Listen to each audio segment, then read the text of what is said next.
अपना इसने 8वें अध्याय के 13वें श्लोक में गीता जी में मंत्र बता दिया, ओम नथिंग एल्स। यो हरे राम राधे कृष्ण सीता राम राधे श्याम राधे राधे श्याम मिला दे, ओम नमः शिवाय, ओम ओम नमो भगवते वासुदेवा। ये कहाँ से लाए ये मंत्र नकली? ये था लोक वेद शास्त्र विदिता का मनमाना आचरण, जिससे इन्होंने अपना बैठा बैठाया और मारा बैठा दिया। अब हम आते हैं 7वें अध्याय के 3 मंत्र, 4 मंत्र पढ़ेंगे 12 से 15। अब देखिए ये तो सिद्ध हो गया रजगुण ब्रह्मा सतगुण विष्णु तमगुण शिव जी, नथिंग एल्स। अब हम आते हैं 7वें अध्याय के 12, 13, 14। 2 मिनट में समझ में आ जाएगा। ये देखिएगा, श्रीमद् भगवद गीता अध्याय नंबर 7 का और श्लोक नंबर 12। और भी जो सतोगुण से उत्पन्न होने वाले भाव हैं और जो रजोगुण तथा तमोगुण से होने वाले भाव हैं, उन सब को मुझ से होने वाले हैं ऐसा जान, परंतु वास्तव में उनमें मैं और वे मुझ में नहीं है।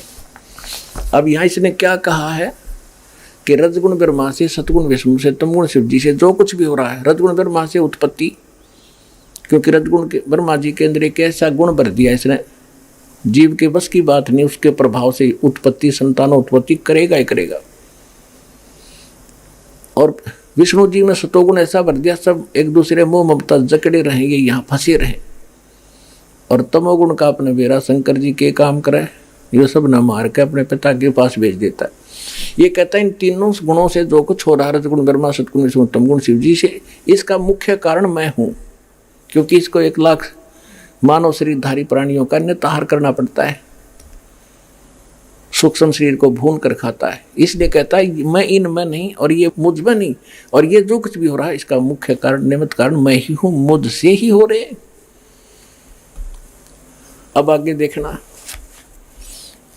अब 13वें श्लोक में क्या कहा 7वें अध्याय का, अध्याय नंबर 7 का और श्लोक नंबर 13। गुणों के कार्य रूप सात्विक, राजस और तामस, इन तीनों प्रकार के भाव से सारा संसार प्राणी समुदाय मोहित हो रहा है। इन तीनों गुणों से पूरे, यानी ब्रह्मा विष्णु महेश से परे मुझ अविनाशी को नहीं जानता। अब इन तीनों गुणों, रजगुण ब्रह्मा सतगुण विष्णु तमगुण शिव जी से परे, दास ने आपको दिखा दिया श्री शिव पुराण के अंदर कि इनका बाप है यू। ये खुद कहता है ब्रह्मा विष्णु पुत्रो, तुमने 2 विभाग मेरे से प्राप्त किए हैं, इसी प्रकार रुद्र और महेश्वर ने प्राप्त किए, महेश्वर ने, तो ये 5वां है इनका बाप, ये बोल रहा है यहाँ पर। अब ये कहता है कि ये तीनों गुणों ब्रह्मा विष्णु महेश तक सीमित हैं, ये मुझे भी ना जानते, मेरी भक्ति भी ना करते। आगे देखो 7वें अध्याय का श्रीमद् भगवद गीता का 14वां श्लोक में क्या कहा है, क्योंकि ये अलौकिक अर्थात अति अद्भुत गुण भी बेरी माया, रजगुण ब्रह्मा सतगुण विष्णु तमगुण शिव जी द्वारा फैलाया गया जाल बड़ा खतरनाक है, ये दुस्तर है। और जो पुरुष मुझ को भजते हैं, यानी ब्रह्म साधना करते हैं, वो इनसे ऊपर उठ जाते हैं, माया को उल्लंघन कर जाते हैं। यानी ब्रह्मा विष्णु महेश की साधना करने वाले ब्रह्मा लोक, विष्णु लोक, शिवलोक में जाएंगे, उनका कम समय होता है, और जो ब्रह्म की साधना करता ब्रह्म लोक में जाता उसका समय ज़्यादा होता है, वहाँ सुख भी ज़्यादा ब्रह्म लोक में, लेकिन वहाँ पुंजेब कटती है अपनी ही, और पूंजी समाप्त होते ही, पुण्य खत्म होते ही फिर वापस 83 लाख योनियों में आना ही पड़ता है। तो ये तो इनका प्रोसेस है, ये कभी समाप्त नहीं हो सकता। और फिर इसलिए ये कह रहा है कि उस परमेश्वर की शरण में जा, जहाँ जाने के बाद फिर लौटकर संसार में कभी नहीं आते। तत्वदर्शी संत बताओगे, मैं नहीं जानता उस मेथड को, वो तरीका वो बताओगे, वो ज्ञान वो बताओगे। तो रामपाल दास वो तत्वदर्शी संत, सारा दाना दाना गिनवा दिया।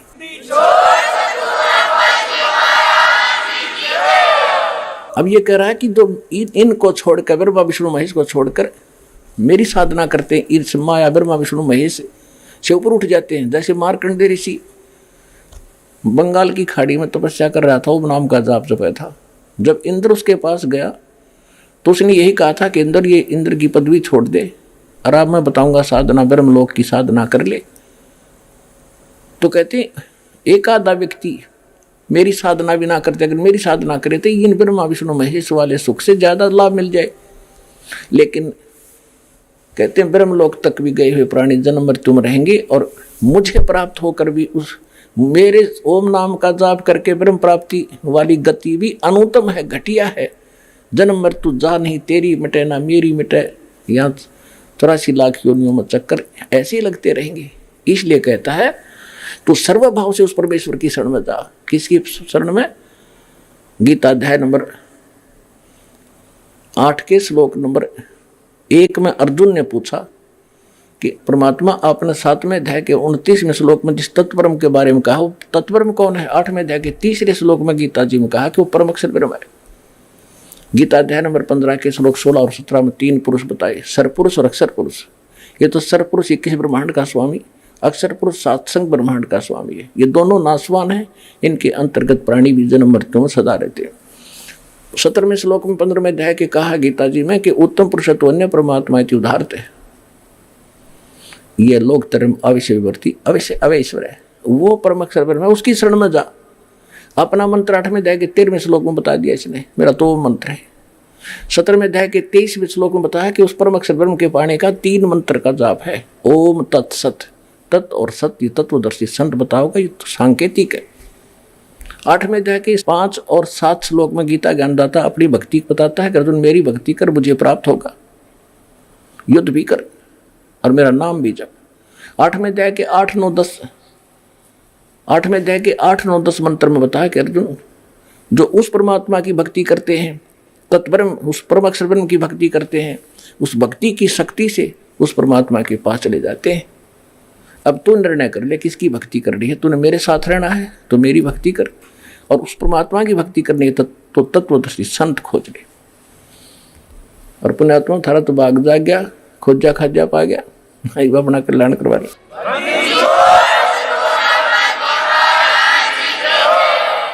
अब ये क्या कह रहा है कि अब देखो श्रीमद् भगवद गीता अध्याय नंबर 7 का हम श्लोक नंबर 14 पढ़ा है। क्योंकि यह अलौकिक अर्थात अति अद्भुत त्रिगुण में मेरी माया ब्रह्मा विष्णु महेश के द्वारा फैलाया हुआ जाल बड़ा खतरनाक है, दुस्तर है। जो पुरुष मुझको यानी ब्रह्म की साधना करते ये इनसे ऊपर उठ जाते हैं, तर जाते हैं। 15वें श्लोक में कहा कि माया के द्वारा जिनका ज्ञान हरा जा चुका है, वही जो ब्रह्मा विष्णु महेश से ऊपर किसी की जिसकी बुद्धि उठती नहीं, वहीं तक सीमित है जिनका ज्ञान वो असुर स्वभाव राक्षस स्वभाव को धारण किए हुए मनुष्यों में नीच और दूषित कर्म करने वाले मूढ़ लोग मूर्ख मुझको नहीं भजते। पुण्यात्माओं, ऐसा समय ये शीघ्र से प्राप्त नहीं होता। देखो मीठी मीठी सर्दी है, परमात्मा ने अपने बच्चों के लिए सारी व्यवस्था कर रखी है, खाकर देसी घी का प्रसाद और ओढ़ कर जाई बैठे ठाठ से। अब इसमें क्योंकि इतनी सुविधा आपको क्यों देता है दाता कि इस ज्ञान को गहराई से समझो। मुश्किल से दाव लगा है, इसमें थोड़ा समय भी लगाना पड़ेगा, आपने एक्स्ट्रा समय भी देना पड़ेगा। जैसे हम पहले 3-3 कैसेट लाया करते फिल्म की और 3-3 घंटे की, सांझ बैठ जाते, शाम को बढ़वाए जाते, 4 रुपये जाते, नु आँख पाड़े देखे जाते, 100 रुपये लाग रहे पूरे कराएंगे, खाक पूरे करें थे और तो नाश करें थे अपने जीवन का। तो अब थोड़ा सा समय ज़्यादा लगे तो प्यार से सुनना। मालिकेशन मोल वचनों को इस गीता की पढ़न मात्र से मोक्ष बताया करते, इसमें लिखे मात्र कराएंगे जब होगा मोक्ष तय। जो इसमें लिखा है ऐसे करेंगे तभी मोक्ष होगा, उसकी जानकारी आपको दी जा रही है कि इसमें ये लिखा है ऐसे करना चाहिए, 2 अक्षर की बात, वह निर्णय।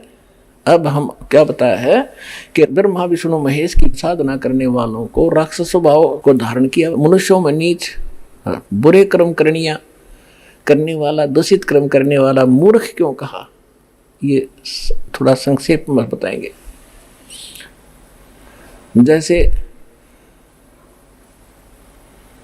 हिरण्यकशिपु ने ब्रह्मा जी की उपासना की थी, विष्णु जी का दुश्मन मानना था अपने आप में, और ब्राह्मण भगत था, ब्राह्मण था, लेकिन कर्म से राक्षस, कर्म से ब्राह्मण होता है। कहते हैं हिरणाकुश छाती तड़वाई और ब्राह्मण बना और कर्म कसाई।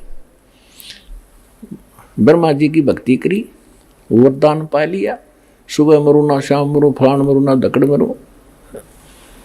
अपने पुत्र प्रहलाद का दुश्मन हो गया, वो भगवान की भक्ति करता था।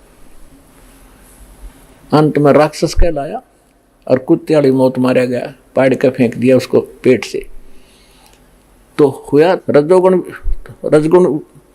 का उपासक राक्षस कहलाया और कुत्ते वाली मौत मरा। फिर तमोगुण के उपासक थे श्री, जैसे तमोगुण शंकर भगवान के उपासक थे एक रावण, श्रीलंका के राजा। और रावण जैसी भक्ति थे शिव के उपासक 7 जन्म नहीं कर सकते, चने यहां से काट के समर्पित कर दिया अपने देव के चरणों में। वर्क डन ये भगवान दे सकते हैं, उसका शरीर फिर दे दिया न्यू का न्यू, क्योंकि उसके सांस शेष थे, आयु शेष थी। ये आयु नहीं बढ़ा सकते, आयु केवल कबीर परमात्मा बढ़ा सकते हैं, परम अक्षर ब्रह्म बढ़ा सकते हैं। इससे खुश होकर शंकर भगवान ने उसको रिद्धि सिद्धि दे दी, फूल गया, राक्षस कहलाया और कुत्ते वाली मौत मारा गया। ये सर्वविदित है। कैसी बुद्धि भ्रष्ट हुई इसकी, पराई स्त्री को उठा लिया, शर्म नहीं आया सूरवीर होकर पराई स्त्री को उठावे। और फिर कैसे उसकी दुर्गति को प्राप्त हुआ। तो राक्षस था, 100 जोटियां का मांस खा जाया करता, 100 दारू के मटके, शराब के मटके पिया करता, खाकता फिर वो। तो कहते हैं तीनों गुणों की जो पूजा करते हैं उनकी बुद्धि ठिकाना आ ही नहीं सकती। वो राक्षस स्वभाव को धारण किए मनुष्यों में नीच दूषित कर्म करने वाले मूर्ख है। भस्मागिरी नाम के एक तपस्वी थे, भगवान शंकर के उपासक। ये गिरी, पुरी, नागा, नाथ, कनपाड़े, ये सारे जो है शंकर जी के उपासक होते हैं। एक भस्मागिरी नाम का तपस्वी और भगवान शंकर के महल के सामने कैलाश पर्वत पे ऊपर न पैर नीचे न सिर करके भक्ति करने लग गया। 12 वर्ष तक खड़ा रहा। एक दिन पार्वती जी ने कहा कि आप तो भगवान हो, देवताओं के देव हो, महादेव हो, सक्षम हो, समर्थ हो, आपका बच्चा क्या मांगता है पुजारी, दे दो इसको, उठाओ यहां से। भगवान शंकर ने कहा कि बोल भाई क्या मांगता है। भस्मागिरी ने कहा कि भगवान ऐसे नहीं मांगूंगा, पहले वचनबद्ध हो जाओ। भगवान शंकर ने कहा ठीक है, मैं वचनबद्ध हो गया, खड़ा हो गया। फिर आप अपना भस्म कड़ा दे दो, जो हाथ में पैर रखा था उसमें शक्ति थी कि किसी के सिर पे ऊपर न्यू कर दे भस्म, वो खत्म हो जाता था, जल जाता था, राख बन जाती थी। और भस्मागिरी के मन में क्या दोष था, भगवान शंकर का उपासक, कि भस्म कड़ा प्राप्त करके और पार्वती पे आसक्त था वो। पार्वती ने पत्नी बनाऊंगा और इस शंकर न मारूंगा। और इसको अमंत्रियामी कहा करते शंकर भगवान ने। खाकंतरियामी था, इसको बद्दी के को बदले का बैठा सामने, उसे अपना दुश्मन पाड़ दिया, निकाल कर भस्म कड़ा दे दिया, ले भाई ले जा, अगले शंकर होले होशियार। इसलिए मैंने यह साधना करी थी, तुझे मारूंगा और इसको अपनी पत्नी बनाऊंगा। हा हा हा हो गया राक्षस। आगे आगे भगवान और पीछे पीछे पुजारी, जाख काट उठा। जिसको हम अविनाशी कहा करते थे, शंकर भगवान अविनाशी। अविनाशी होता तो खड़ा रहता, कहा जा करे, मार के करेगा। भगवान थे अविनाशी। दरिया में गिर दिया गंगा के अंदर और तोब के गोले चला दिए, छींट तक नहीं लगी परमात्मा के। शेख तकी ने 10 टुकड़े कर दिए थे मालिक के रात ने, शरीर के तलवारों से गुंडे ले जाकर। और चलन लगे, जब खड़े हो गए परमात्मा और कहा शेख तकी आजा, चाय पानी पी के जाइए। पसीने आ गए थे उन गुंडा के।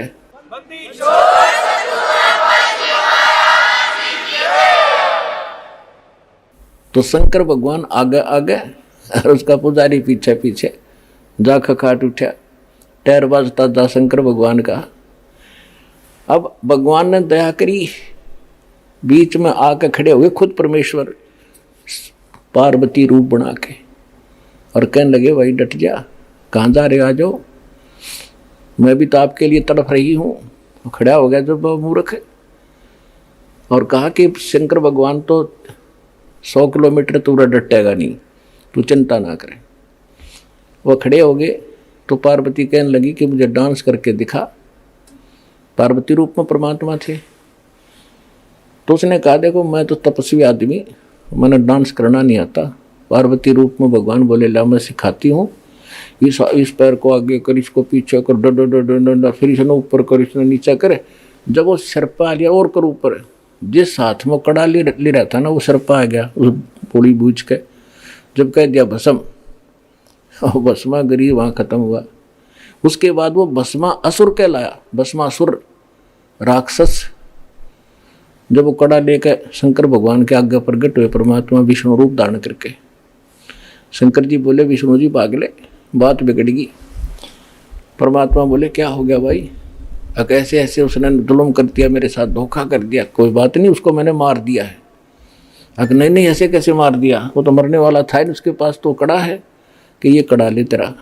कैसे लाए, तब रुके जब कड़ा देख लिया कि कैसे लाए, कि नो ना पूछा कैसे लाए, तू चल वापस, आप चलो।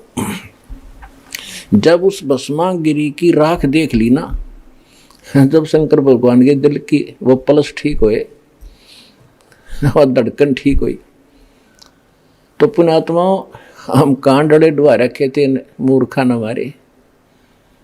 और परमात्मा कहा करते 3 देव की तो करते भक्ति, उनकी कदे ना हो भक्ति। अब विष्णु भगवान की और कथा सुना दूं। एक बार कुंभ का पर्व हुआ हर की पैड़ी हरिद्वार में, और जहाँ ये कुंभ का पर्व होता है, इनकी दंत कथा लोक वेद यो मनमाना आचरण है वैसे तो ये सारे के सारे अपने अपने ग्रुप में इकट्ठे हो जाते हैं। पूरी अलग, गिरी अलग, नागा न्यारे, वैष्णो अलग से, नाथ न्यारे, कनपाड़े अलग से। तो ऐसे ही उस दिन नागा अपने ग्रुप में, विष्णु अपने, वैष्णो अपने, विष्णु के उपासक वैष्णो कहलाते। और सभी जिस दिन ऊपर भी लगनी थी, स्नान करना था, सबसे पहले नागा पहुंच गए हर की पैड़ियों पे। 10-15 हजार थे वे। पीछे से वैष्णो साधु का ग्रुप आ गया, विष्णु जी के उपासक सतोगुण के। उन्होंने नागाओं से कहा कि नागाओं, जो शिव के उपासक थे तमोगुण के, कि तुम पहले स्नान नहीं करोगे, हम सर्वश्रेष्ठ हैं, विष्णु जी के उपासक हैं, हम प्रथम स्नान करेंगे। नागा कहने लगे नहीं, हम सर्वश्रेष्ठ हैं, हम त्यागी और बैरागी, हम वस्त्र भी नहीं रखते तन पे, हम प्रथम स्नान करेंगे। तो वैष्णव साधुओं ने अब शब्द बोल दिए उनको कि तुम काहे के श्रेष्ठ हो, पशु की तरह नंगे फिरते हो, टट्टी के हाथ भी नहीं धोते, शर्ट फिरडो, राख लपेटे रहते हो शरीर के ऊपर, आज तुम स्नान करने वाले होगे, प्रथम हम स्नान करेंगे। इसी बात पर उनका झगड़ा हो गया, कत्लेआम कर डाला उन्हें। 25,000 वो शिव, ये त्रिगुण उपासक, ये ब्रह्मा विष्णु महेश के उपासक कट कर मर गए, कत्लेआम कर दिया 25,000। गंगा का पानी लाल कर दिया, वहां 100 बहा दी। तो सूक्ष्म वेद में कहा कि तीर तुपक तलवार कटारी, ओहे तीर तुपक तलवार कटारी, ये दर दर जोर बधावे हैं, और हर पैड़ी हर हेत ना जाना, वहां जाते एक जलावे हैं। ओहे देखो, कहते हर की पैड़ी कहो, भगवान का घाट स्थान बताते हो, और भगवान के घाट पर तुमने कत्लेआम कर दिया, तुम अकल है तुम्हारे अंदर? हर पैड़ी हर हेत नहीं जाना, भगवान में प्रेम नहीं तुम्हारा, और वहां जा तेग चलावे हैं और काटे शीश नहीं दिल करुणा। करुणा माने दया नहीं दुष्टों के, और ये जग में साधकवावे हैं, और जो जन इनके दर्शन भी करने जावे, उन नबी वे पाठ पढ़ावे हैं, उनको भी नरक पठावे। तो पुण्यात्माओं, इसलिए गीता अध्याय नंबर 7 के श्लोक नंबर 12 से लेकर 15 में कहा कि इन तीनों गुणों की जो पूजा करते हैं, ये राक्षस स्वभाव को धारण किए वे मनुष्यों में नीच तुषित कर्म करने वाले मूर्ख कहलाए हैं। 4 गाली इकट्ठी दे रखी गीता जी में। अब देखो, साधु संतों का स्वभाव होता है, यहाँ भी आप देखते हो, अब तो परमात्मा की दया से पर्याप्त बाथरूम लैट्रिन होगी आपके लिए। पीछे छोटा सा आश्रम था, वो किससे बड़ा था एक आश्रम क्रोथा में, वो तो इन दुष्टों ने हमसे छीन ही लिया था। यहाँ 4-5 बाथरूम थे और 5-4 लैट्रिन थी। बहनों के लिए थोड़ी ज़्यादा बना दी थी। उसी में कई हजारों की संख्या में भक्त अपना लाइन लगाकर आराम से नहा धो लिया करते थे। उनको पता था कि हम किस अतिथि से गुजर रहे हैं, और वहाँ इतना चौड़ा रास्ता था हर की पैड़ी पे, और बैठ कर एक देखो, हम वैसे स्वाभाविक व्यक्ति भी कहीं स्नान कर रहा हो और कोई व्यक्ति आ जा पाछे तक, मैं भी नहा लो, आ जाओ आप भी नहा लो। आम आदमी से गिरा हुआ चरित्र इन लोगों का, और इनको साधु संत कहते हैं। तो इन तीनों गुणों के उपासक कहते राक्षस स्वभाव को धारण किए मनुष्यों में नीच दूषित कर्म करने वाले मूर्ख। तो इस प्रकार इनको 4 उपमा दी है। अब गीता अध्याय नंबर 7 के 15 तक तो क्लियर हो गया। 16 से लेकर 19 तक क्या कहा है? आपने गीता खूब पढ़ रखी है। अब सिर्फ एक श्लोक दिखाऊंगा, 7वें अध्याय का 18वां और 19वां 2। उसमें क्या कहा है कि ये सभी मेरी भक्ति, ये 7वें अध्याय के 14वें श्लोक में कहा है ना, ये मेरी भक्ति। 13वें श्लोक में कहा कि ये मेरी भक्ति भी ना करते। तो अब 7वें अध्याय के 16वें श्लोक में कहा कि मेरी भक्ति भी अर्जुन 4 प्रकार के करते हैं। यानी जो ब्रह्म साधना करते हैं, वेदों अनुसार साधना करते हैं, वो 4 प्रकार के हैं। एक अर्थार्थी माने तो धन लाभ प्राप्ति के लिए जंतर मंत्र भी करता है, तो वेदों के मंत्रों से ही अनुष्ठान करता है। वो ओम जय जगदीश रे, स्वामी जय जगदीश रे, जय गणेश देवा, इस तरह की आरती नहीं गाता वो केवल वेद मंत्रों से ही अनुष्ठान करता है। लेकिन फिर अर्थ माने संकट निवारण के लिए, वो भी वेदों के मंत्रों से ही अपने अनुष्ठान करता है।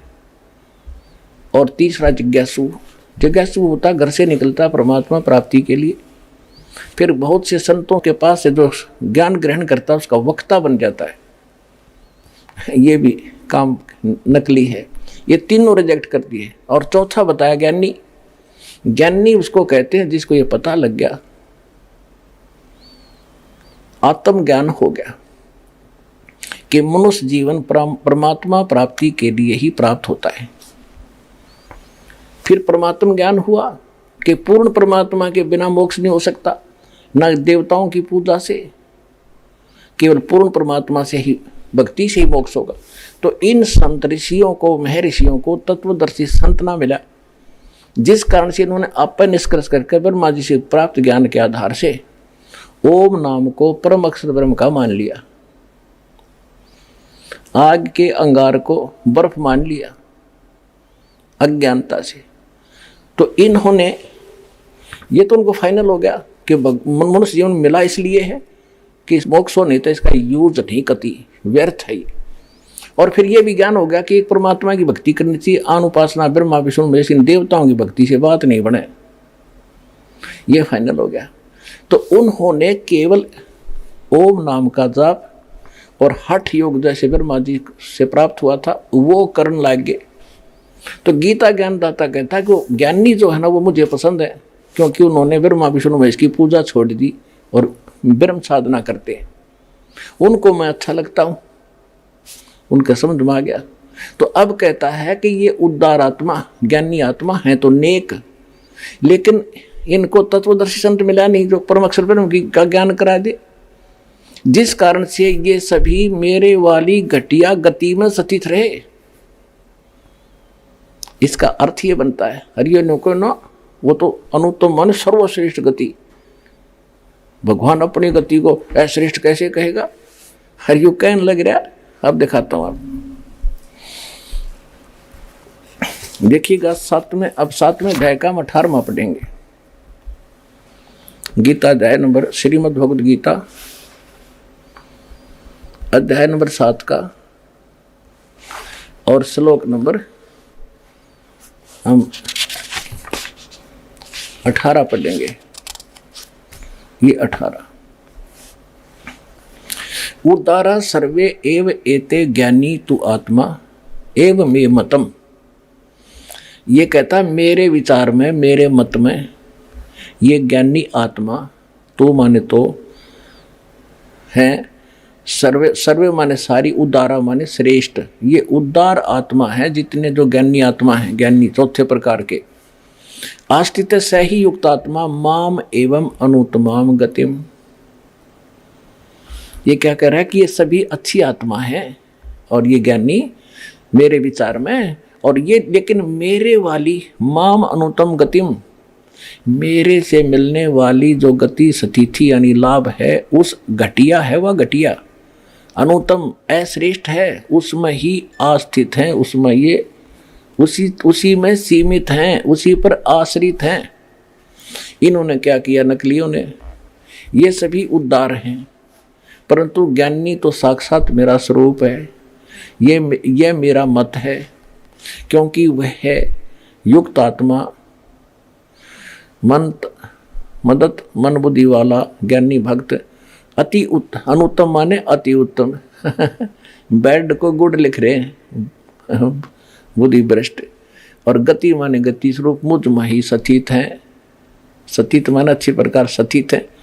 अब इसका अर्थ सीधा सा बन गया है, उद्धारा माने उद्धार है, सर्वे माने ये सारी, एव माने ये, एते माने सब। ये ज्ञानी आत्मा, ये ज्ञानी आत्मा है तो सारी उद्धार की उद्धार। ये मेरा मत है, श्रेष्ठ है क्योंकि समर्पण है परमात्मा के ऊपर। लेकिन आस्थित से ही युक्त आत्मा माम एवं अनुत्तमाम गति, ये सभी भक्ति में लीन आत्माएं मेरे वाली घटिया गति में आश्रित हैं, सतीत हैं। अब इसने अपनी साधना घटिया क्यों बताया? जैसे दास ने बहुत बार बताया आपको, और आज भी क्लियर किया इस सत्संग के दौरान।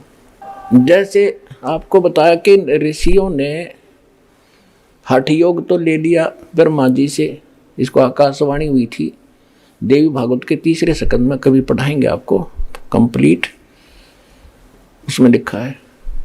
तो वो तो वहाँ से ले लिया, और वेद मिले बाद में उसमें ओम मंत्र, कोई मंत्र नहीं दूसरा। तो इन्होंने ओम मंत्र को पूर्ण परमात्मा मान, जैसे देवी भागवत में आपने पढ़ा, देवी भागवत के अंदर देवी खुद कह रही है ब्रह्म को, ये अक्षर ब्रह्म है। अक्षर पुरुष, गीता अध्याय नंबर 15 के श्लोक 16 में 2 पुरुष हैं, सर पुरुष और अक्षर पुरुष, और तीसरा परम अक्षर पुरुष वो है सर्वशक्तिमान।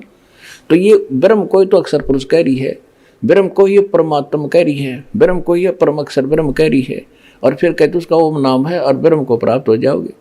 तो इन सारे का इनकी अक्ल गाम जारी थी, इनको किसी को ज्ञान नहीं था। तो यहाँ इसी प्रकार ये ज्ञान इन ऋषियों को प्राप्त था, तो इन्होंने ओम नाम का जाप ले लिया, हठ योग ले लिया ब्रह्मा वाला, ये डले डोए न सब ने। तो इससे गीता अध्याय नंबर 11 के श्लोक नंबर 47-48 में गीता ज्ञानदाता कहता है कि अर्जुन, ये मेरा रूप तने जो देखा, ये मेरा वास्तविक रूप है, मेरी प्राप्ति यह है। लेकिन ये मेरा रूप ना वेदों वर्णित विधि से, ना किसी जप से, ना तप से, ना किसी साधना से मेरे रूप का कोई दर्शन नहीं कर सकता, देख नहीं सकता, यानी मुझे प्राप्त नहीं कर सकता। तो वेदों में वर्णित विधि से परमात्मा प्राप्ति नहीं है, इसलिए निराकार निराकार कह दिया। इन मिला को नहीं कहते, खोजत खोजत था किया अंत कहा बेचून। कबीर साहब कहते हैं सूक्ष्म वेद में, तत्व ज्ञान में, कि खोज खोज कर थक गया, आखिर में कह दिया निराकार है। और वो तो काल साकार है, सारे भगवान साकार है। तो इन ऋषियों ने परमात्मा की खोज में समर्पित हो गए। एक चुनक नाम का ऋषि था, इसी आधार से उसने अन्य देवताओं की पूजा नहीं की, ओम नाम का जाप हठ योग स्टार्ट कर दी। तो इससे इनको परमात्मा मिलानी, ये एटम बम बन जाते, सिद्धियां आ जाती गजब की। कई हजारों वर्ष तक तप करता रहा, सूख के अस्थि पंजर सा बन गया। एक पूरी पृथ्वी का शासक मान धाता चक्रवर्ती राजा था, और उस समय राजा लोग क्या किया करते कि अपनी पूरे राज्य में दूसरे तीसरे चौथे वर्ष क्या करते थे कि ये देखने के लिए कि मेरी पराधीनता को किसी ने अस्वीकार तो नहीं कर दिया है, उसके लिए एक घोड़ा जो राजा का पर्सनल हॉर्स होता था, उसके गले में एक पंपलेट लिख दिया जाता था कि जिसने राजा की पराधीनता अधीनी स्वीकार ना हो, अधीनता, तो वो घोड़े को पकड़ दे और युद्ध के लिए तैयार हो जा। उस पर लिख रखा था राजा के पास 72 अक्षौणी सेना है, 72 करोड़ समझ लो मोटे शब्दों में। तो वो घोड़ा साथ में हजारों सैनिक पूरी पृथ्वी पर घूमे आए। जाते समय भी चुनक ऋषि की कुटिया के पास से गए, जब वापस आए तब भी वहीं से गुजरे।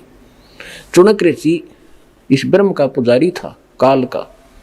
इसने कहा अब देखो काल क्या चाल है, पहले तो इसको एटम बम बनवाया, हट गजब की साधना करवा दी, परमाणु बम बना दिया भक्ति सिद्धि शक्ति का। उधर से उसके हाथ में रिमोट, उसकी बुद्धि भ्रष्ट कर दी। संत का और राजा गेल खसन की के मतलब होया करे, वो अपना काम करे, वो अपनी भक्ति करे। तुझे कुछ कहें जब तक दूसरी बात छेड़े जब तक अपनी सिद्धि शादी भी दिखा। बेमतलब खस्या। अगवे कहाँ गए थे सैनिकों? सैनिक बोले जी ऐसे ऐसे गए थे, हम पूरी पृथ्वी घूमे आए, सारी कहानी बताई। तो ऋषि ने कहा कि तुम्हारे राजा में इतनी ताकत है, किसी ने घोड़ा नहीं पकड़ा? अक नहीं। किसकी माँ ने दूध पिया? क्योंकि सैनिक भी अभिमानी, राजा के अभिमानी ही हो जाते हैं, नौकर भी। किसकी माँ ने दूध पिलाया है? और फोड़ दें जाड़ उसकी, ऐसे कर दें वैसे कर दें, है किसी की हिम्मत? राजा के पास 72 अक्षौणी सेना है।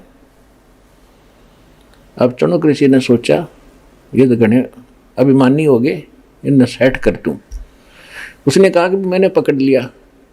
चुनक ऋषि ने कहा कि मैंने ये दौट लिया तुम्हारे राजा का, और बांध दो घोड़ा यहाँ पे।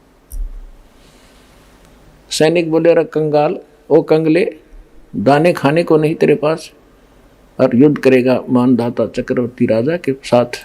तेरी क्यों स्यात बोल दे रही है, तेरी क्यों सामत आई है? चुप करके अपनी माला फेर बैठ चुपचाप करके। तो ऋषि कहने लगा भी देखी जाएगी, हमने युद्ध उठ लिया। अब उन्हें बांध दिया घोड़ा उसी कुटिया के, उसी वृक्ष का जिसका नीचे कुटिया थी उस ऋषि की। राजा को जाकर नमक मिर्च लगा के बता दिया जी आज एक व्यक्ति ने हिम्मत करी है आपके घोड़े को बांधने की, कल दूसरे का सिर उठेगा। निप the evil in the bit, बुराई को सटाट में समाप्त कर देना चाहिए। राजा ने कहा ठीक है मंत्रियों, तो जाओ 72 अक्षौणी सेना की 4 टुकड़ी बना दी, 18 करोड़ की। उधर से उस कर्म ठोक ने, ऋषि ने, उस काल के पुजारी ने अपने जीवन में जो कमाया था उसके 4 डले बना लिए, 4 पुतली, परमाणु बम बना दिए, 4 सिद्धि थे। वचन जैसी शक्ति किसी चीज में नहीं है, ये विज्ञानता फेल है वचन के सामने। अब राजा की 18 करोड़ सेना आई, उसने एक पुतली परमाणु बम छोड़ दिया, 18 करोड़ को कत्लेआम कर दिया। समझ में नहीं आया उनका कहां से तीर आवे हैं। राजा ने दूसरी टुकड़ी भेजी, ऋषि ने दूसरा परमाणु छोड़ दिया, यानी 72 करोड़ सेना की 4 टुकड़ी उस ऋषि ने नाश कर डाली, 72 करोड़ जीव मार दिए। अपनात्माओं यहां बताता है, गीता ज्ञानदाता कहता है इसके साथ के बनेगी फिर इस ऋषि के साथ। अब तक इसने टीटी पाक के और 72 करोड़ जीव मार दिए। देखो जीव हिंसा कोई किसी हथियार से कर दो, या अपने शराब से कर दो, या अपने किसी सिद्धि साधना से कर दो, वो तो पाप ही है। अब यू काल का कितना लंबा जाल है कि इसने तपस्या करी, उससे तो राजा बनेगा। एक यू चुनक ऋषि ओम नाम का जाप करया, ब्रह्मलोक में जाएगा, ब्रह्मलोक में जाएगा जब तक इसके पुण्य रहेंगे। वहाँ चौधरी पाक क्या रहेगा न खूब ठाठ करेगा, क्योंकि इस परम अक्षर ब्रह्म न छोड़ कर, सतपुरुष कबीर साहब की भक्ति को छोड़कर बाकी जिसकी भी आप साधना करते हो, आपके पाप और पुण्य दोनों भिन्न भिन्न लिखे जाते हैं और सारे ही आप न भोगने पड़ते हैं। पुण्य के लिए पहले महास्वर्ग जाएगा, वहाँ अपने ओम नाम की कमाई ने नाश करेगा, फिर पृथ्वी पाओगा, राजा बनेगा। राजा बनकर चक्रवर्ती राजा भी बन सकता है चुनक ऋषि की आत्मा। फिर नरे पाप को माओगा, किते शिकार खेल लगा, किते और उद्मस्त रहेगा, किते सेना मरवाओगा युद्ध कर करके, पृथ्वी यहीं छोड़ रह जाएगी, युद्ध धक्के खाओगा। उसके बाद फिर 84 लाख योनियों में चक्कर में आओगा, ये कुत्ता बनेगा। और इस कुत्ता बनकर इसके शर में कीड़े पड़ेंगे। वो जितने 72 करोड़ सैनिक इसने मारे थे वह सारे इसको चुन चुन कर खाएंगे। अब गीता ज्ञानदाता कहता है कि ये ज्ञानी आत्मा है तो उदार है, यानी समर्पित है भगवान के लिए, लेकिन ये मेरे वाली घटिया साधना में ही लीन रहे, मेरी अनुत्तम गति में रहे कि जन्म मृत्यु मेरी भी रहेगी और ये भी 84 लाख योनियों में चक्कर काटते रहेंगे, ब्रह्मलोक में जाओगे, फिर पुनरावृत्ति में आवेंगे। अपने आत्मा ये है तत्व ज्ञान। अब क्या बता सुख संवेद में 72 अक्षौणी खा गया यो चुनक ऋषि सुअर एक, ये दे धारे जोरा फिर ये सभी काल के वेख। ओए होए, कहते हैं 72 अक्षौणी अक्षय करी, 72 अक्षौणी का नाश कर दिया, 72 करोड़ सेना खा गया यो चुनक ऋषि सुअर एक। ऋषि जैसे एक मुनि और फिर मुनिवर यानी मुनियों में श्रेष्ठ, और फिर मुनीश्वर यानी मुनि वर्ग तभी श्रेष्ठ, उनका भी मालिक, उनसे भी तगड़ा। तो सब यानी तीसरी क्वालिटी का माना जाता था ऋषिश्वर, जैसे कि एक ईश्वर और तीसरा परमेश्वर। तो इसी प्रकार इनकी स्थिति होती है। ऋषिवर ऋषियों में श्रेष्ठ, और फिर ऋषिश्वर ऋषि श्रेष्ठ, ऋषियों से भी श्रेष्ठ, यानी सबसे बढ़िया ऋषि का यू कर्म। 72 अक्षौणी खा गया ये चुनक ऋषि सुअर एक, ये दे धारे जोरा फिर ये सभी काढ़ के वेखे। ओए होए, ये तुमने दिखे भगत। और ऋषि कहते चलती फिरती मौत है, ये तोब के गोले थे, ये दे धारे मौत, जोरा माने मौत या चलती फिरती मौत। कोई थोड़ा सा बोल पड़ेगा तेरा नाश होगा, नाश से कर सको तुम भला कैसे कर सकते, क्योंकि तुम काल के पुजारी, ये भला कर ही नहीं सकता जीव का।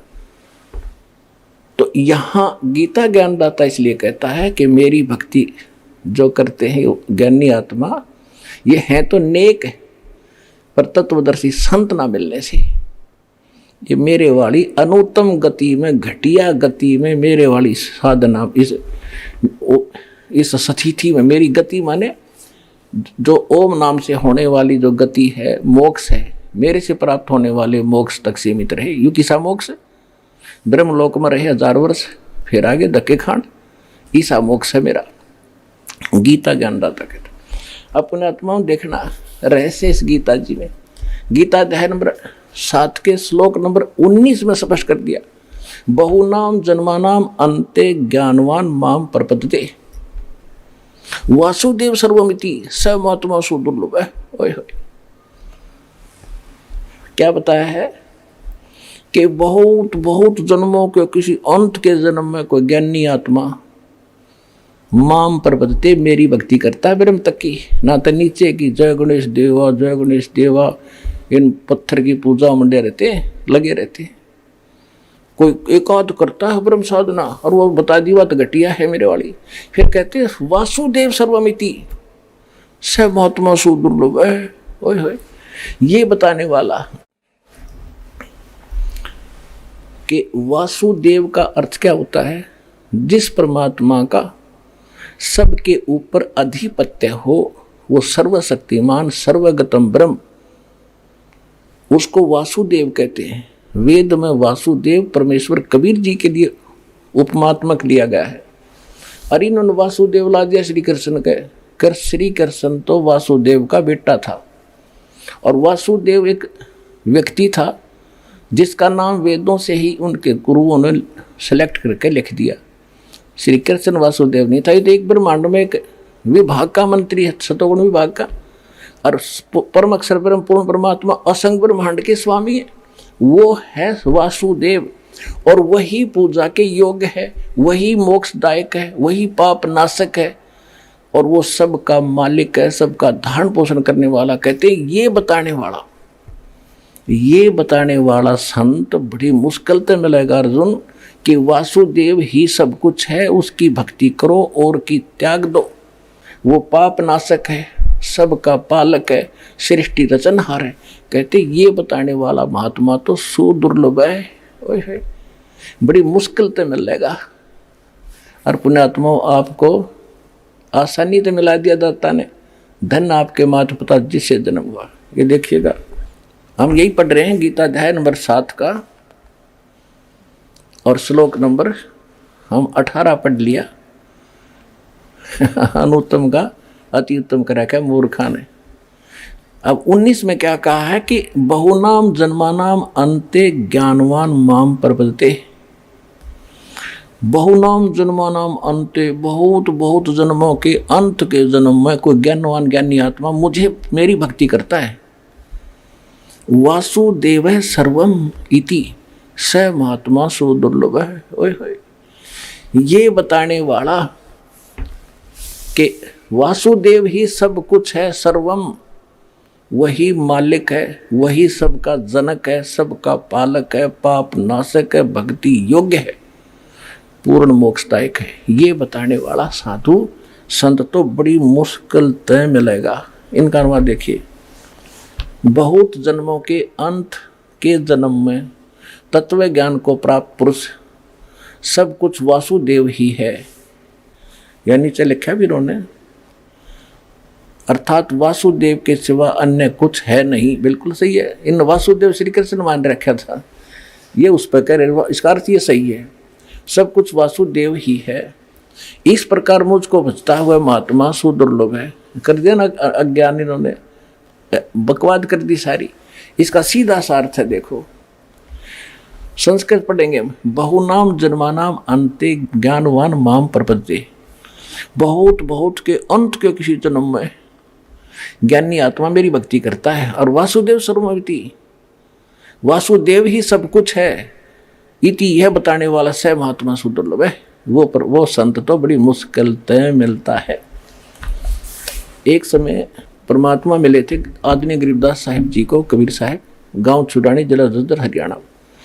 उसके पश्चात उनको ये ज्ञान पर कंप्लीट दे ही दिया था, अपने से परिचित करा दिया था, सतलोक ले गए थे, वापस छोड़ा था। तो उस एक समय पंजाब का रहने वाला लुधियाना के पास एक वासियर गांव है, वहां का एक 800-900 बीघे का जमींदार था सरदार जी। उसका नाम था राम राय। ये सिंह तो गुरु गोविंद सिंह के बाद लगाने लगे हैं, पहले तकरीबन मिलते जुलते हिंदुओं वाले नाम ही थे इनके। तो उसको एक दिन कभी गरीबदास जी की वाणी ब्रह्म वेदी सुन ली किसी भगत के द्वारा, जो गरीबदास जी का शिष्य था। उससे उसने पूरा एड्रेस लिया उस संत का। वो आकर्षित हो गया इस वाणी पर, किसी महापुरुष की वाणी, और अब वर्तमान में जीवित है तो लाभ उठाना चाहिए, क्योंकि ये वाणी के बनबज हैं। सिख पंजाब के लोग बड़े आदर करते हैं पर संतों की वाणी का और संतों का। अब वो वहाँ से चल पड़ा एड्रेस लेकर छुडानी गांव का। 200 किलोमीटर पैदल आया, किधर रेल थोड़ी बहुत ट्रेन भी ना होंगी जब तक, जैसे तैसे वो छुडानी पहुंचा। अब उसने केस सोच रखा था, ये लंबा प्रकरण बन जाएगा, मैं बताता हूँ आपको। तो जब गरीबदास जी से मिला, उन्होंने ज्ञान सुना, सारा ज्ञान सुन के तो दाना दाना गिन दिया गरीबदास जी ने। तो वो कहने लगे, महाराज ये ज्ञान तो आज तक किसी ने बताया नहीं हमारे को। परमात्मा बोले कि हम सुल्तानी नानक तारे दादू को उपदेश दिया, जात तुलाहा भेद नहीं पाया काशी माए कबीरवा। कि आपके नानक जी को भी परमेश्वर मिले थे, उनको ज्ञान था, लेकिन उस वाणी को समझ नहीं सकते तुम। तो क्या कहा कि तत्व भेद कोई ना कहे। उसका नाम झुमकरा भी था, क्योंकि गाँव में 2 नाम रख लिया करें गांव में। एक तो राम राय उर्फ झुमकरा, यानी वो गढ़ा डामाडोल सा दिमाग का आदमी था। एक बात ने कई बार पूछा करता, अविश्वास सा रहता था उसको, जिस कारण से गरीबदास जी ने उसको इसी नाम से पुकारा था। झुमकरा उर्फ नाम झुमकरा था। झुमकरा से ज्यादा जाना जाता आदमी जिसका शॉर्ट नाम होने का मुंह में, वही ज्यादा प्रसिद्ध होता है। तो इसलिए अपने गरीबदास जी के ग्रंथ में एक अंग है झुमकरा, जो सरदार जी को समझाया था। क्या कहा था? तत्व भेद कोई ना कहे रे झुमकरा, ये पैसे ऊपर नाच सुनो राई झुमकरा। कोटों मध्य कोई नहीं रे झूम करो, अरबों में कोई गर्क सुनो राई झूम करो। के तो पैसे ऊपर नाच हो रहा है, ये संत नहीं है, इनको तत्व भेद है ही नहीं, ना कोई जानता ना कह सकता। और कहते करोड़ संतों में कोई संत नहीं मिलेगा इस तत्व भेद का ज्ञाता, तत्व ज्ञान का ज्ञाता। कोई अरबों में कोई गर्क सुनो रहा झूमक रहा, अरबों में।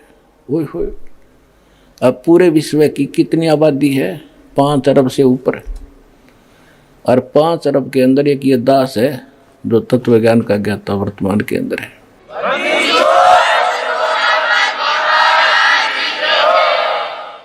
तो गरीबदास जी कहते हैं कोटों मध्य कोई नहीं रे झूम करा।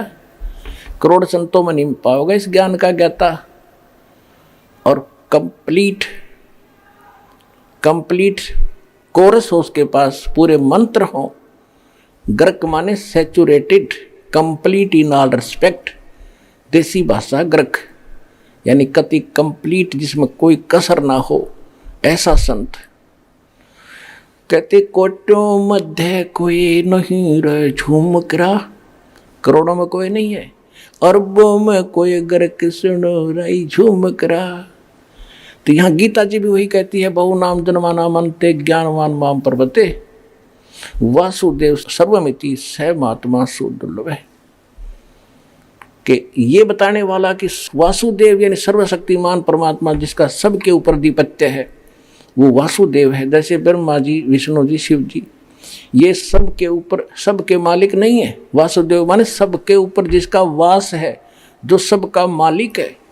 ये केवल ब्रह्मा विष्णु महेश एक एक विभाग के एक ब्रह्मांड में मालिक हैं। ये कुल के मालिक वासुदेव नहीं है। सरपुरुष यानी ज्योति निरंजन कालीन का पिता ब्रह्म, ये केवल 21 ब्रह्मांड का मालिक है, ये कुल का मालिक नहीं, ये वासुदेव नहीं है। अक्षर पुरुष केवल 7 सिंह ब्रह्मांड का मालिक है, ये कुल का मालिक नहीं है, ये वासुदेव नहीं है। परम अक्षर ब्रह्म ये ओवरऑल कंट्रोलर है, सब का मालिक है, ये वास्तव में वासुदेव है, वो कबीर परमात्मा। हम सुल्तानी नानक तारे दादू को उपदेश दिया, जात जुलाहा भेद न पाया, वो काशी महे कबीर हुआ। गरीबदास साहिब जी को परमात्मा ले गए थे सतलोक सचखंड, वापस छोड़ा था, तब उन्होंने बताया।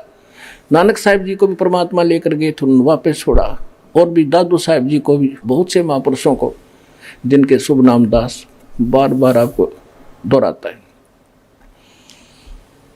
तो क्या बताया है कि अनंत कोट ब्रह्मांड का एक रति नहीं भारे, ये सतगुरु पुरुष कबीर हैं कुल के सृजनहार। वो कौन कबीर? काशी जात दुलाहा भेद नहीं पाया, काशी माए कबीर हुआ।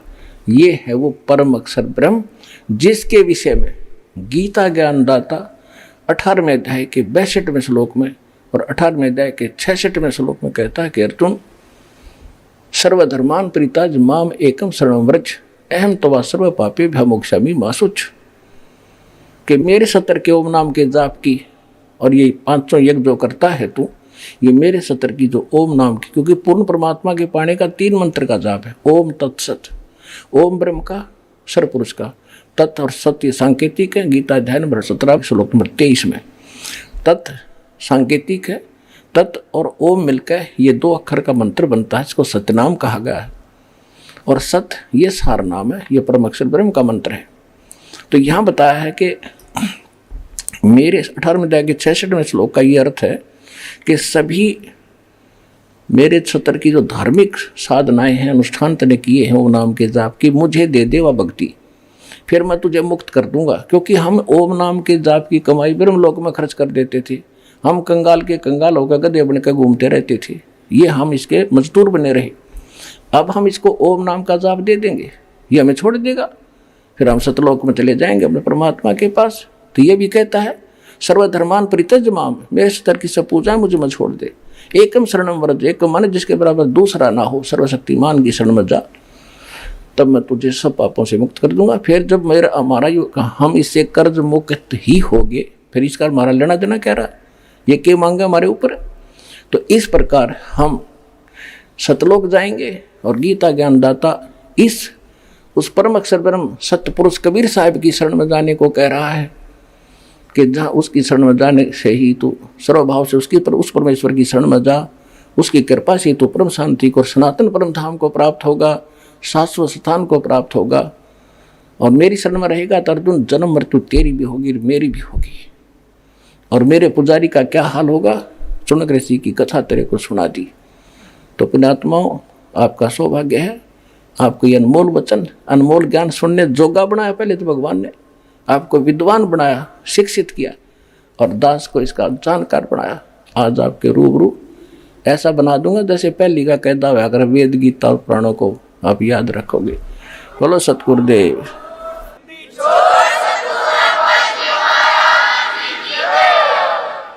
तो अब आपको कुछ भक्तों के अनुभव सुनाएंगे जिनको परमात्मा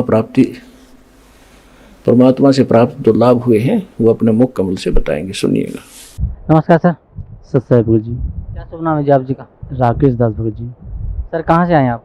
हम इलाहाबाद यूपी से आए हुए हैं। सर परमहंस सतगुरु रामपाल जी महाराज से नाम उपदेश लेने से पहले आप कौन सी भक्ति करते थे? ये दास पहले तो बजरंगबली की भक्ति करता था। उसके बाद कुछ दिन भक्ति करने के बाद हमने सुना है कि जीवन में गुरु करना चाहिए। तो ये दास गुरु करने के लिए कई लोगों के पास गया तो समझ नहीं आया। तो एक बनारस में एक गढ़वा घाट के बाबा हैं, तो उनसे नाम लेके हमने जाप करना चालू किया। तो वो जो हैं वो नाम देते हैं गुरु जाप कीजिए।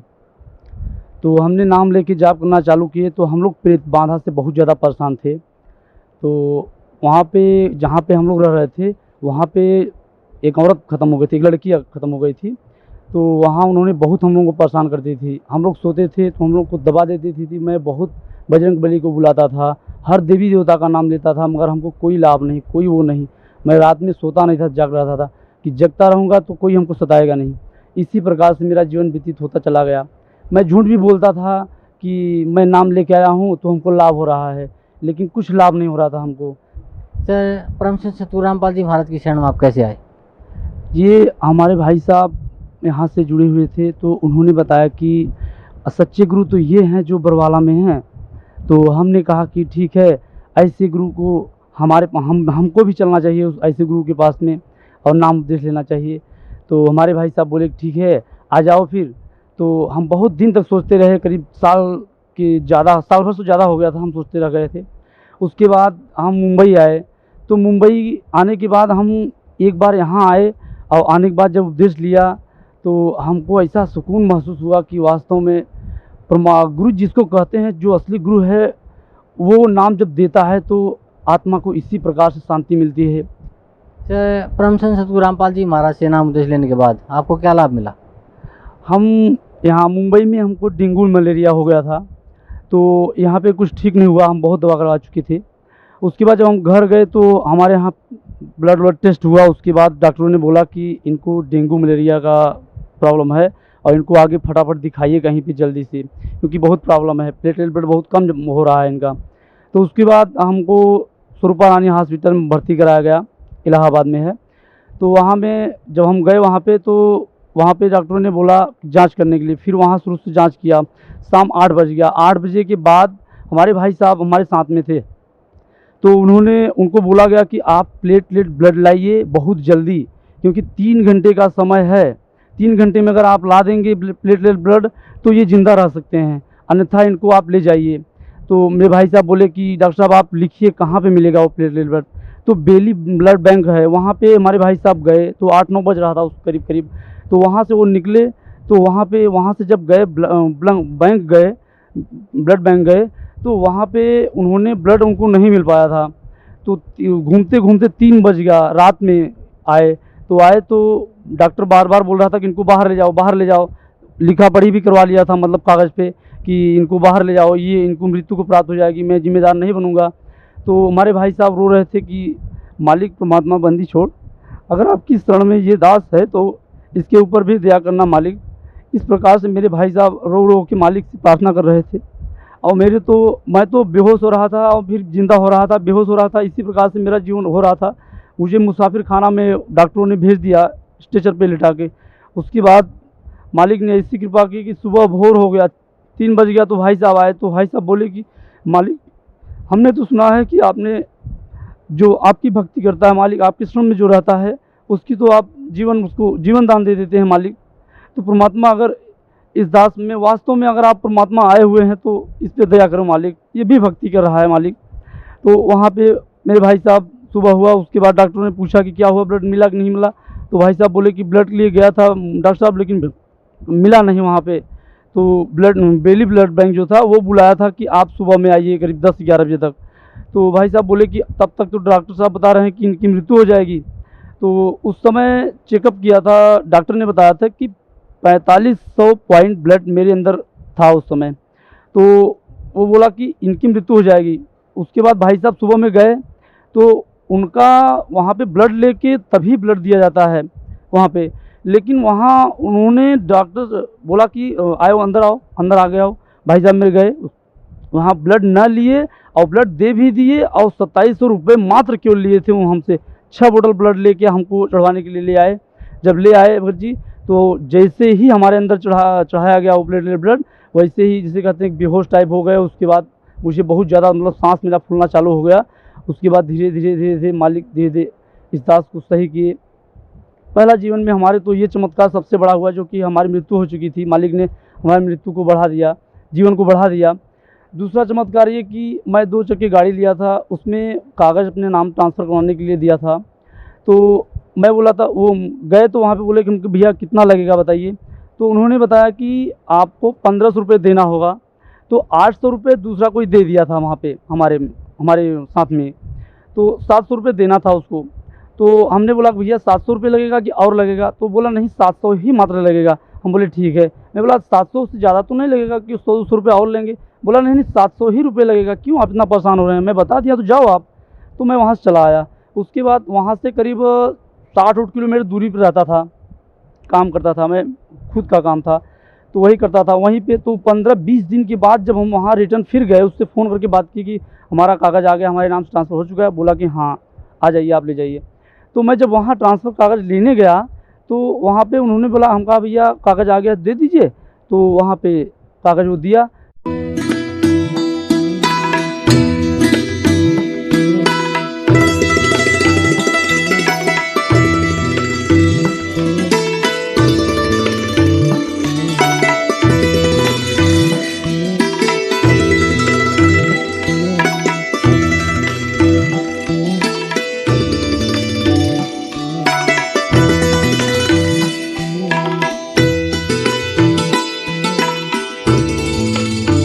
वहाँ पे मालिक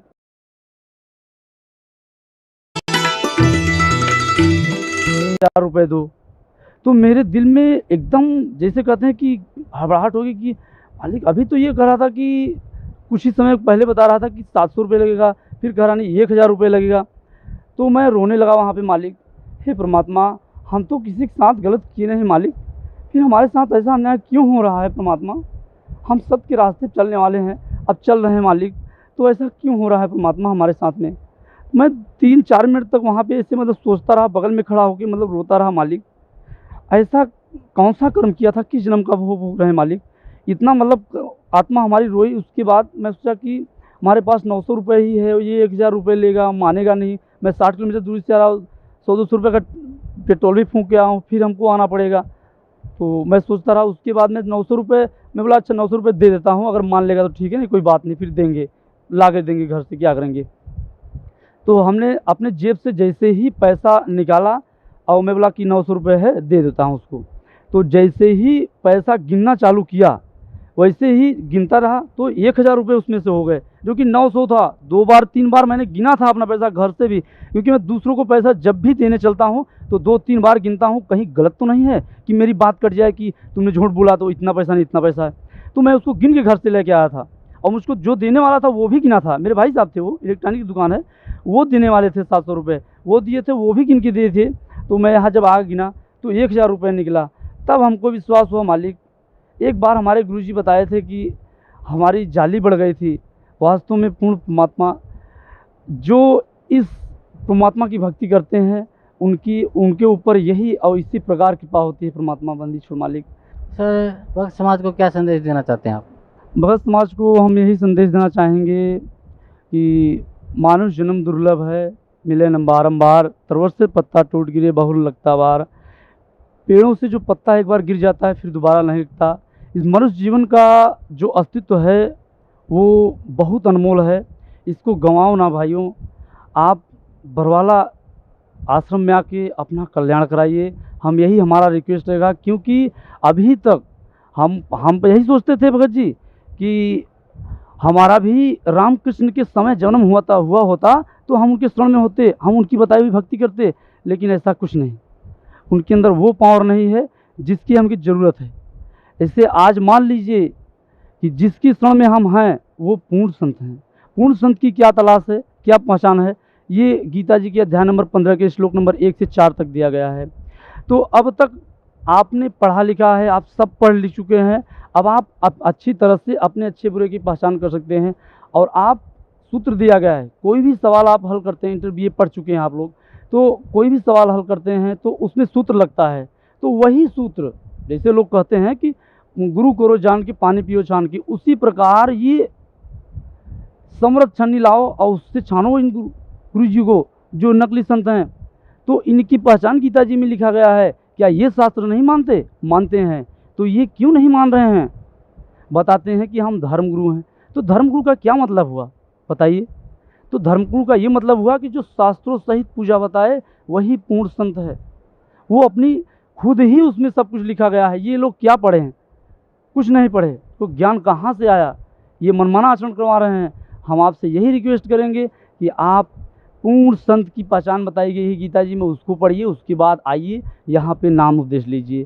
पूर्ण संत से नाम उपदेश लेने से आपको पूरा लाभ होगा। जिस लाभ की अपेक्षा हर आत्मा को रहती है वो लाभ आपको बरवाला में मिलेगा पूर्ण संत से प्राप्त करने के बाद, यानी कि सतगुरु रामपाल जी से। धन्यवाद आपका, बहुत बहुत नमस्कार सर। सबसे है क्या शुभ नाम है जी आप जी का? हमारा नाम है राम उल्लास दास। सर कहाँ से आए आप? नेपाल से आए जी। सर क्या काम करते हैं आप? हम तो भी खेती कर रहे हैं अभी। सर परम संत सतगुरु रामपाल जी महाराज से नाम उपदेश लेने से पहले आप कौन सी भक्ति करते थे? देखिए, हम लोग कबीर पंथ में भी थे। बहुत दिन पहले से हमारे नाना मामा समझिए 3 पुश्तानी से कबीर पंथ में थे और हम भी उसी में समय पास करते थे। और कबीर पंथ में हम लोग रहते थे। हमारा पत्नी जो है सो हारमोनिया पर गाना बजाना करती थी और भजन भी गाते थे और ऐसे घूमते घूमते समय पास हुआ। सर कहाँ से जुड़े हुए थे आप कबीर पंथ में? किस संत से आपने नाम उपदेश ले रखा था? हम लिए थे धर्मदास साहब के पंथ में। धर्मदास साहब के दमा खेरा जो था ना, वहाँ से। और वहाँ के महात्मा था कुरथैया से लिए थे। तो क्या भक्ति देते थे वो आपको? क्या मंत्र जाप करने के लिए देते थे? 5 नाम देते थे। वो 5 नाम देते थे और बोलता था जो यही 5 नाम से आपको कल्याण होगा, यही 5 नाम। जो भक्ति आप कर रहे थे कबीर पंथ में धर्मदास जी के वंशजों से नाम उपदेश लेने के बाद, तो आपको क्या लाभ मिला उस भक्ति का? उसमें से तो लाभ कुछ नहीं मिला, अपना कमाते खाते रहे, समय पास हुआ कोई भी। फिर सर आप परम संत सतगुरु रामपाल जी महाराज की शरण में कैसे आए? एक अनूठा दास था, वही गया हमारे गांव में। वो बोला जे आप चलिए, कबीर पंथ है वहाँ चलिए, समझिए जो वहाँ कबीर परमात्मा जो है तो उपस्थित है, चलिए वहाँ नाम दान लीजिए, वहाँ से आपको सारा दुख जो है ना दूर हो जाएगा। तो हम आए छोटे आश्रम में। हम यहाँ आए तो देखकर बहुत खुश हुए, बहुत। हमको खुशी का वर्णन नहीं था, इतना खुश हुए। हम देखे गाड़ी में बंदी छोड़ कबीर लिखा हुआ था। जब ही बंदी छोड़ देखे तो हम बहुत खुश हो गया।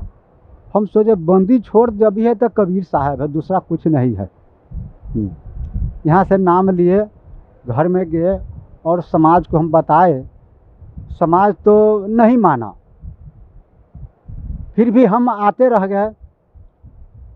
हम बोला जे भाई वहाँ चलिए, रामपाल साहब से नाम लीजिए और देखिए सुनिए।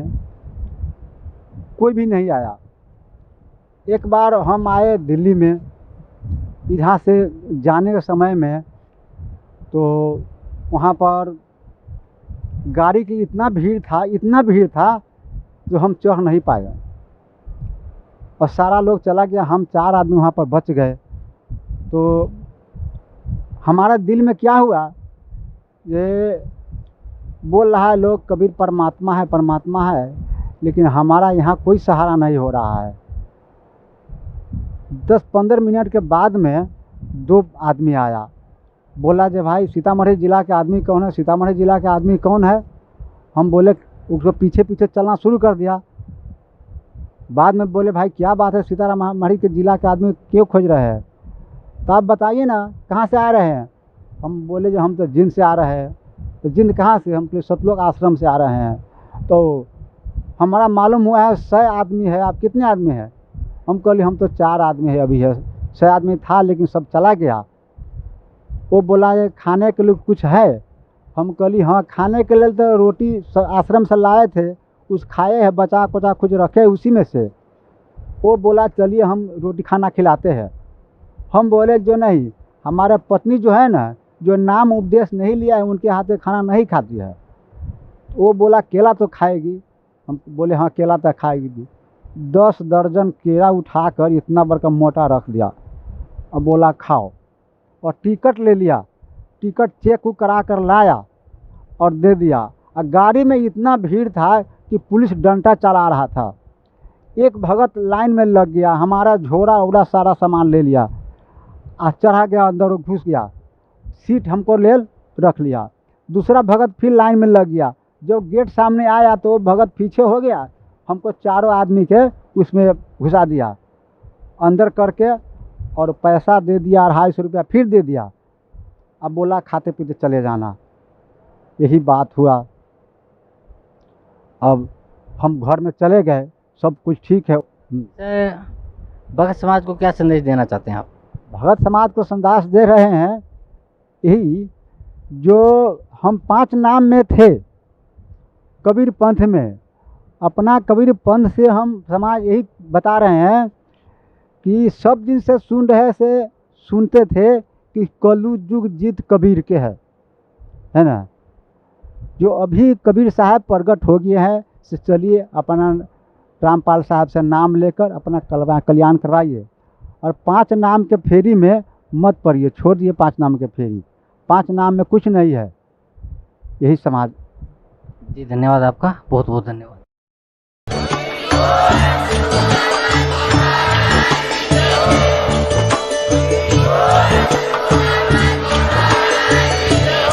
अगर आप ये वीडियो YouTube पर देख रहे हैं तो हमारे चैनल को सब्सक्राइब करें और बेल आइकन को दबाना ना भूलें। अगर आप Facebook पर ये वीडियो देख रहे हैं तो हमारे पेज को लाइक करें।